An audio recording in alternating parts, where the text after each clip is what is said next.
जतन की वार्ता का हमें न्योता मिला, हम उस वार्ता में गए।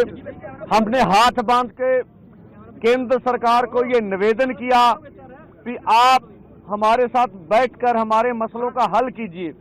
अब सभी मांगों के ऊपर, एक एक मांग के ऊपर चर्चा हो चुकी है। अब तो निर्णय लेने का समय है।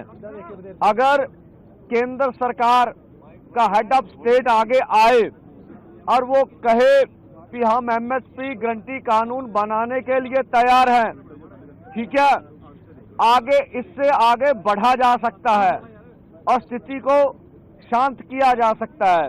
जो हमें नजर आ रहा है, यहाँ एक एक माँ का एक एक बेटा है।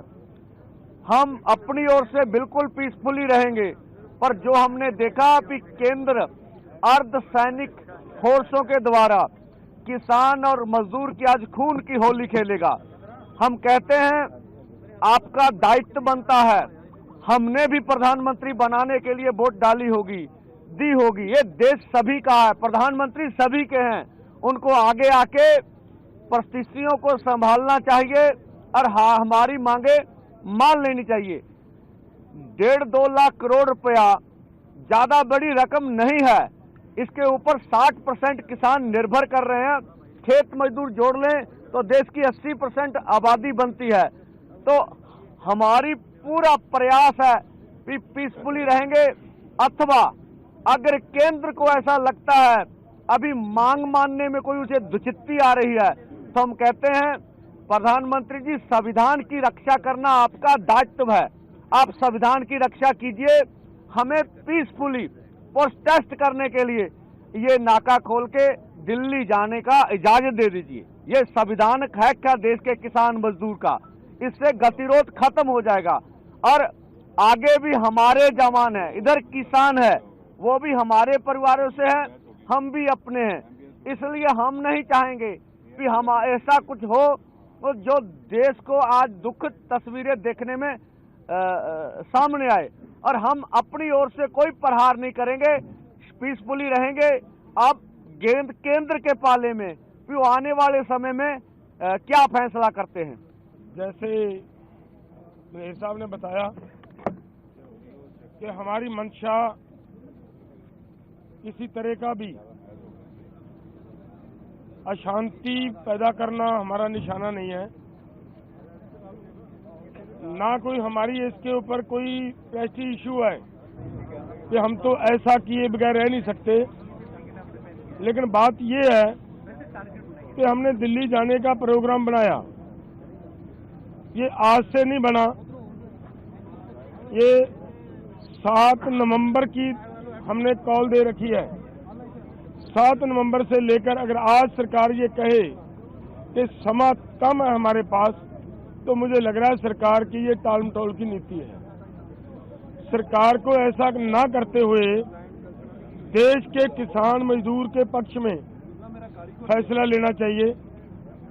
किसान देश का किसान है, देश के किसान ने देश को सेल्फ डिपेंड किया है, दिन रात मेहनतें की हैं।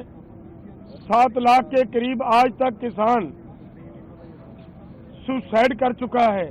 लेकिन ऐसे हालात में भी अगर सरकार किसान से बात करने की बजाय ऐसा प्रबंध करे कि किसानों को रोकने के लिए इतने बड़े बैरिकेड्स लगाएं, तो ये उचित बात नहीं होती। हमारा निवेदन है कि हम शांतिपूर्वक ढंग से दिल्ली जाना चाह रहे हैं। सरकार कृपया हमें खुद ब खुद अपने वो बैरिकेड्स हटाते हुए दिल्ली जाने की अनुमति दे, वहाँ दिल्ली बैठने की व्यवस्था बना दे। हमें कोई दिक्कत नहीं है। लेकिन अगर फिर भी नहीं ये सरकार करना चाह रही, तो फिर हमारी मांगे हैं वो मान ले। हमारे देश के प्रधानमंत्री जी हैं, हमारी सरकार जो वहाँ दिल्ली में बैठकर बड़े बड़े फैसले लेती है हमारे आम देश, पूरे देश के लोगों के लिए, वो आज अपने किसानों के लिए एक बयान नहीं दे सकते कि भाई किसानों का हम ये मामला उनके फसलों की खरीदी का गारंटी का कानून बनाने के लिए तैयार हैं, बनाते हैं। तो किसान भी शांत रहें। हम शांत हैं, किसानों को शांत कहने की किसी की जरूरत नहीं है। किसान पहले से ही पूरी तरह शांत हैं।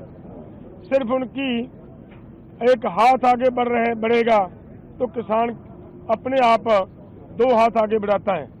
सो इसलिए मैं किसानों और नौजवानों को भी ये अपील करूंगा कि देखिए, आज जिस तरह का माहौल है, सरकार जिस तरीके से अपनी जिद पे अड़ी हुई है, ऐसे हालात को बड़े दिमाग से, बड़ी समझदारी से हमें हैंडल करना होगा।